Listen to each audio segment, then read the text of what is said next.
ഒരു മുഖം. അതിലേക്കൊന്ന് നോക്കിയാൽ മതി, മനുഷ്യന്റെ ശരീരം അനങ്ങാതാകും.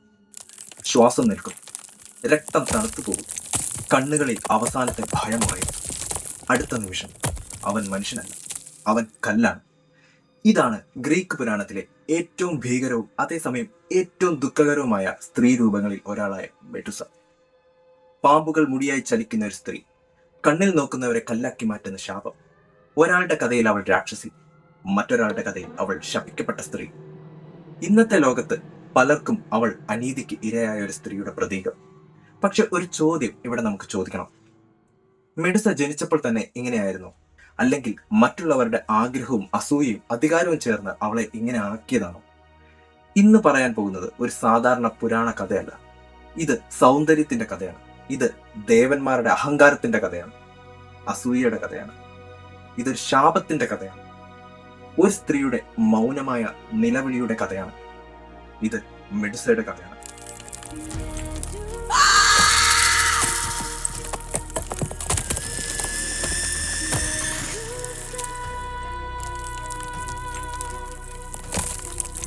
ഗ്രീക്ക് പുരാണത്തിൽ മെഡുസയെക്കുറിച്ച് പല കഥകളുമുണ്ട്. ചില പഴയ കഥകളിൽ അവൾ ജനിച്ചപ്പോൾ തന്നെ ഗോർഗൺ എന്ന ഭീകര ജീവിയായിരുന്നു എന്ന് പറയുന്നു. പക്ഷെ ഏറ്റവും കൂടുതൽ ആളുകളുടെ മനസ്സിൽ തങ്ങുന്ന കഥ മറ്റൊന്നാണ്. ആ കഥയിൽ മെഡുസ ആദ്യം ഒരു രാക്ഷസിയല്ല, അവൾ അതിസുന്ദരിയായ ഒരു യുവതിയാണ്. അവളുടെ സൗന്ദര്യം സാധാരണ സൗന്ദര്യമല്ലായിരുന്നു. അവളെ കണ്ടവർ രണ്ടാമത് നോക്കാതെ പോകില്ല. അവളുടെ മുഖത്ത് ഒരു ദൈവികമായ ആകർഷണമുണ്ടായിരുന്നു. അവളുടെ മുടിയായിരുന്നു അവളുടെ ഏറ്റവും വലിയ സൗന്ദര്യം. നീണ്ടു വീഴുന്ന തിളങ്ങുന്ന മനോഹരമായ മുടി. ആ മുടിയായിരുന്നു പിന്നീട് അവളുടെ ഏറ്റവും വലിയ ശാപമായി മാറിയത്. മെഡൂസ അഥീന എന്ന ദേവിയുടെ ക്ഷേത്രത്തെ സേവിച്ചിരുന്ന യുവതിയായിരുന്നു എന്നാണ് ഈ കഥ പറയുന്നത്. അഥീന ജ്ഞാനത്തിന്റെ ദേവി, യുദ്ധതന്ത്രത്തിന്റെ ദേവി, നിയന്ത്രണത്തിന്റെയും ശുദ്ധതയുടെയും അഭിമാനത്തിന്റെ പ്രതീകം. അഥീനയുടെ ക്ഷേത്രം സാധാരണ ഒരു കെട്ടിടമല്ലായിരുന്നു, അത് പരിശുദ്ധമായ ഇടമായിരുന്നു. അവിടെ സേവിക്കുന്ന സ്ത്രീകൾക്ക് പ്രത്യേകമായൊരു നിലയും നിയന്ത്രണവും ഉണ്ടായിരുന്നു. മെഡുസ അങ്ങനെ അഥീനയുടെ ക്ഷേത്രത്തിൽ ജീവിച്ചിരുന്ന സുന്ദരിയായിരുന്നു. പക്ഷെ സൗന്ദര്യം ചിലപ്പോൾ അനുഗ്രഹമല്ല, ചിലപ്പോൾ അത് മറ്റുള്ളവരുടെ കണ്ണിൽ അപകടമായി മാറും. ഒരു ദിവസം സമുദ്രദേവനായ പൊസൈഡന്റെ കണ്ണ് മെഡുസയിലേക്ക് തിരിയുന്നു. പൊസൈഡൻ ആരാണ്? കടലിന്റെ ദേവൻ, തിരമാലകളുടെ അധിപൻ, കൊടുങ്കാറ്റുകളുടെയും ആഴങ്ങളുടെയും ശക്തി. അവൻ കോപിച്ചാൽ കടൽ പൊങ്ങും, അവൻ നീങ്ങിയാൽ ഭൂമി പോലും നടുങ്ങും. അത്ര ശക്തനായ ദേവൻ മെഡുസയുടെ സൗന്ദര്യത്തിൽ ആകൃഷ്ടനാകുന്നു. അവൾ വെറും ഒരു മനുഷ്യ സ്ത്രീ അല്ലെന്ന പോലെ അവൻ അവളെ നോക്കി തുടങ്ങി. അവളുടെ മുഖം, അവളുടെ മുടി, അവളുടെ സാന്നിധ്യം എല്ലാം പൊസൈഡനെ വലിച്ചുകൊണ്ടുപോയി. ചില കഥകളിൽ അത് സ്നേഹമായി പറയപ്പെടുന്നു, ചിലതിൽ അത് ആഗ്രഹമായി പറയും, ചിലതിൽ അത് ദേവന്റെ അധികാരവും ആകർഷണവും ചേർന്ന അപകടകരമായ ബന്ധമായി പറയും. പക്ഷെ കഥയുടെ ഇരുണ്ട കേന്ദ്രം മറ്റൊന്നാണ്. ആ ബന്ധം സംഭവിച്ചത് അഥീനയുടെ ക്ഷേത്രത്തിനുള്ളിലാണ്. അഥീനയുടെ പരിശുദ്ധ ക്ഷേത്രം. അവിടെ മെഡൂസയും പൊസൈഡനും തമ്മിലുണ്ടായ സംഭവം അഥീനയുടെ കോപത്തിന് കാരണമായി. പക്ഷെ ആ കോപത്തിന് പിന്നിൽ ക്ഷേത്രം കളങ്കപ്പെട്ടു എന്ന കാരണം മാത്രമായിരുന്നു. ചില കഥകൾ പറയുമ്പോൾ മറ്റൊരു ഇരുണ്ട സൂചനയും ചേർക്കും. അഥീനയ്ക്ക് പൊസൈഡനോടുള്ള ഒരു പ്രത്യേക താല്പര്യം, ഒരു അഭിമാനം, ഒരു ദൈവിക മത്സരബോധം ഉണ്ടായിരുന്നുവെന്ന്. പൊസൈഡന്റെ കണ്ണ് മെഡുസയിലേക്ക് തിരിഞ്ഞത് അഥീനയ്ക്ക് സഹിക്കാൻ കഴിഞ്ഞില്ല എന്ന്. മെഡുസയുടെ സൗന്ദര്യം തന്നെ ഒരു ഭീഷണിയായി മാറിയെന്ന്. അത് അസൂയായിരുന്നു, അത് ദേവിയുടെ അഭിമാനത്തിന് കിട്ടിയ മുറിവായിരുന്നു, അത് ക്ഷേത്രത്തിന്റെ പരിശുദ്ധി തകർന്നതിന്റെ കോപമായിരുന്നു, അല്ലെങ്കിൽ ശക്തിയില്ലാത്ത ഒരു സ്ത്രീക്ക് മേൽ വീണ ദേവന്മാരുടെ ശിക്ഷ? ഉത്തരം എന്തായാലും ഒരു കാര്യം വ്യക്തമാണ്. ശിക്ഷ കിട്ടിയത് പൊസൈഡനല്ല, ശിക്ഷ കിട്ടിയത് മെഡുസയ്ക്കാണ്. അഥീന തന്റെ കോപം മെഡുസയുടെ മേൽ ചൊരിഞ്ഞു. മെഡുസയുടെ ഏറ്റവും വലിയ സൗന്ദര്യമായിരുന്ന മുടി, അതിനെ അഥീന ശപിച്ചു. ആ മനോഹരമായ മുടി പാമ്പുകളായി മാറി. ചിന്തിച്ചു നോക്കൂ, ഒരു ദിവസം കണ്ണാടിയിൽ നോക്കുമ്പോൾ സ്വന്തം മുടി പാമ്പുകളായി ചലിക്കുന്നതായി കണ്ടാൽ, മുൻപ് അവളെ കണ്ടാൽ ആളുകൾ അത്ഭുതപ്പെടുമായിരുന്നു, ഇപ്പോൾ അവളെ കണ്ടാൽ ആളുകൾ നിലവിളിക്കും. അവളുടെ മുഖം മാറി, അവളുടെ കണ്ണുകൾ മാറി, അവളുടെ സാന്നിധ്യം തന്നെ മരണമായി മാറി. ഇനി ആരെങ്കിലും അവളുടെ കണ്ണിലേക്ക് നേരിട്ട് നോക്കിയാൽ അവർ മനുഷ്യരായി തുടരില്ല, അവർ കല്ലാകും. ആ നിമിഷം മുതൽ മെഡുസ ഒരു സുന്ദരിയായ യുവതിയല്ല, ലോകത്തിന്റെ കണ്ണിൽ അവൾ രാക്ഷസിയാണ്. പക്ഷെ അവൾ തന്റെ സ്വന്തം ജീവിതത്തിൽ എന്തായിരുന്നു? ശപിക്കപ്പെട്ടവൾ, ഒറ്റപ്പെട്ടവൾ. മറ്റുള്ളവർ ചെയ്ത കാര്യങ്ങളുടെ ശിക്ഷ ശരീരത്തിൽ ചുമന്നവൾ. ഒരു കാലത്ത് ആളുകൾ അവളെ കാണാൻ ആഗ്രഹിച്ചു. ഇപ്പോൾ ആളുകൾ അവളെ കാണാൻ പേടിക്കുകയാണ്. ഒരു കാലത്ത് അവളുടെ സൗന്ദര്യം അവളുടെ ശക്തിയായിരുന്നു. ഇപ്പോൾ അതേ സൗന്ദര്യം അവളുടെ ശാപമായി.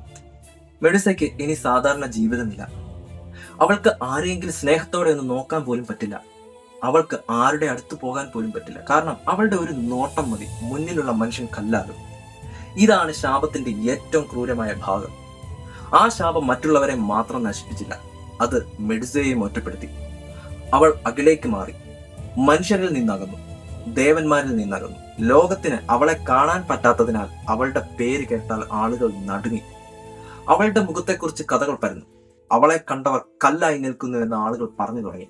പക്ഷെ ആരെങ്കിലും ചോദിച്ചോ, മെഡുസ നിനക്ക് എന്താണ് സംഭവിച്ചത്? ഇല്ല, ലോകം അവളെ കണ്ടതൊരു ഭീകര രൂപിയായി മാത്രം. ഇപ്പോൾ കഥയിലേക്ക് മറ്റൊരു കഥാപാത്രം വരുന്നു, പെർസിയസ്. ഗ്രീക്ക് പുരാണത്തിലെ പ്രശസ്തനായ വീരൻ, സിയൂസിന്റെ മകൻ, ധൈര്യവും വിധിയും ദേവന്മാരുടെ സഹായവും ചേർന്ന ഒരു നായകൻ. പക്ഷെ പെർസിയസിന്റെ മെഡുസയിലേക്കുള്ള യാത്ര ഒരു വീരകഥയെ മാത്രം തുടങ്ങുന്നില്ല, അതൊരു രാഷ്ട്രീയ കളിയോടെയാണ് തുടങ്ങുന്നത്. സെരിഫോസ് എന്ന ദ്വീപിലെ രാജാവായിരുന്നു പോളിഡെക്ടസ്. അവന് പെർസിയസിന്റെ അമ്മയായ ധാനയെ വിവാഹം കഴിക്കാൻ ആഗ്രഹമുണ്ടായിരുന്നു. പക്ഷെ പെർസിയസ് ജീവിച്ചിരിക്കുന്നിടത്തോളം അത് എളുപ്പമല്ല. മകൻ അമ്മയെ സംരക്ഷിക്കും. അതുകൊണ്ട് രാജാവിന് പെർസിയസിനെ വഴിയിൽ നിന്ന് മാറ്റണം. അവൻ ഒരു കപടമായ ദൗത്യം പെർസിയസിന് കൊടുക്കുന്നു. നീ യഥാർത്ഥത്തിൽ വലിയ വീരനാണെങ്കിൽ പോയി മെഡുസയുടെ തല കൊണ്ടുവരുമെന്ന് പറഞ്ഞു. ഇതൊരു സാധാരണ യുദ്ധമല്ല. ഒരു സൈന്യത്തെ തോൽപ്പിക്കാൻ പറയുന്നില്ല, ഒരു കോട്ട പിടിക്കാൻ പറയുന്നില്ല.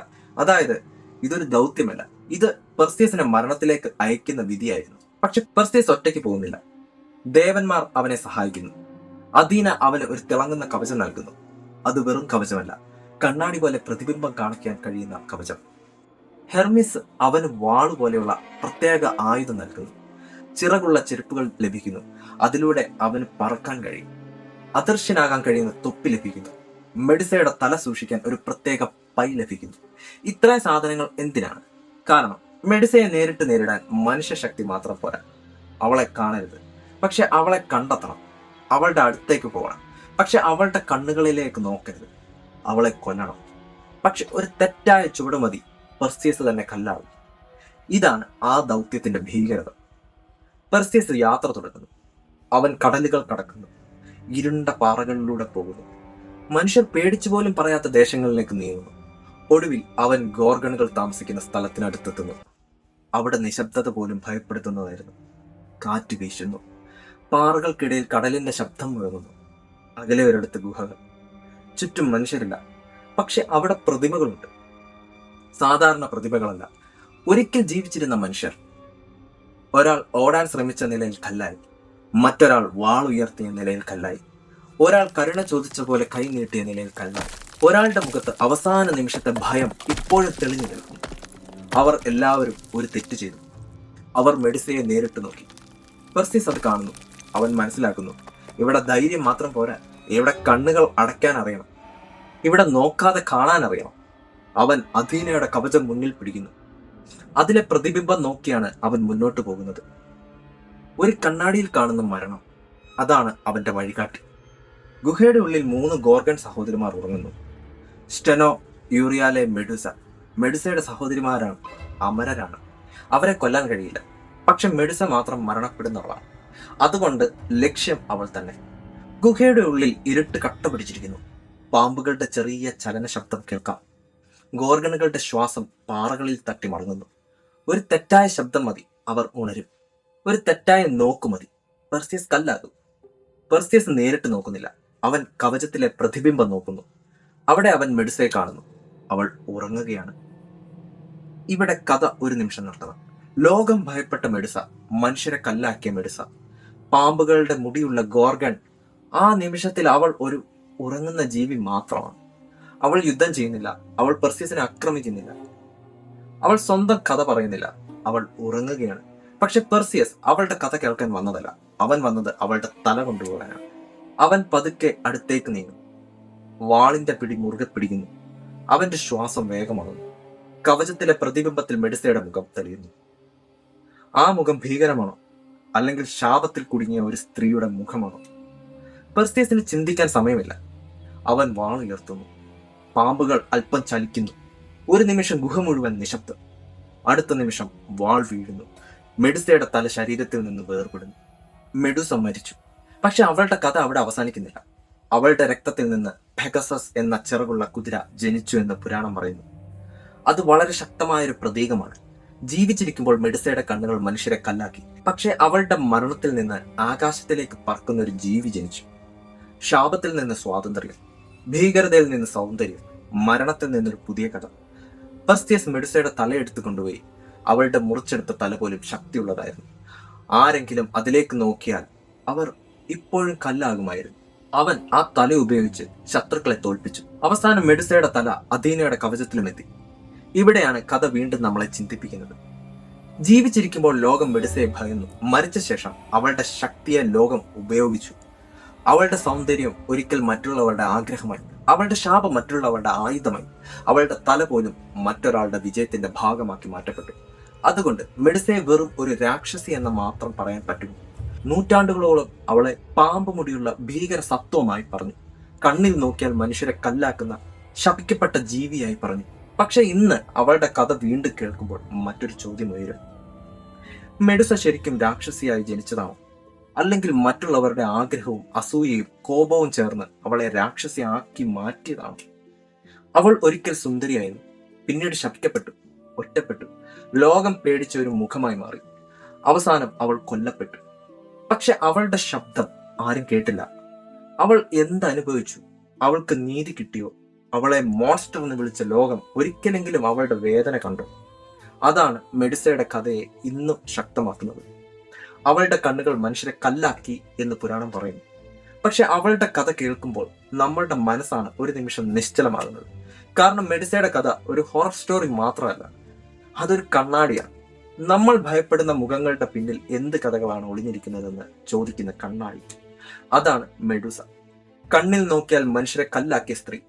പക്ഷെ അവളുടെ കഥ കേട്ടാൽ അവളെ വെറും രാക്ഷസിയായി കാണാൻ ഇനി നമുക്ക് കഴിയില്ല. നിങ്ങൾക്ക് മെഡുസ ആരാണ്? ഒരു രാക്ഷസിയാണോ? ശപിക്കപ്പെട്ട സുന്ദരിയാണോ? അതോ അനീതിക്ക് ഇരയായ ഒരു സ്ത്രീയാണോ? നിങ്ങളുടെ അഭിപ്രായം കമന്റിൽ പറയൂ. ചാനൽ സബ്സ്ക്രൈബ് ചെയ്യാൻ മറക്കണ്ട. പുതിയ പുതിയ കഥകളുമായി ചുരുൾ വീണ്ടും നിങ്ങളുടെ മുന്നിൽ വരുന്നതാണ്.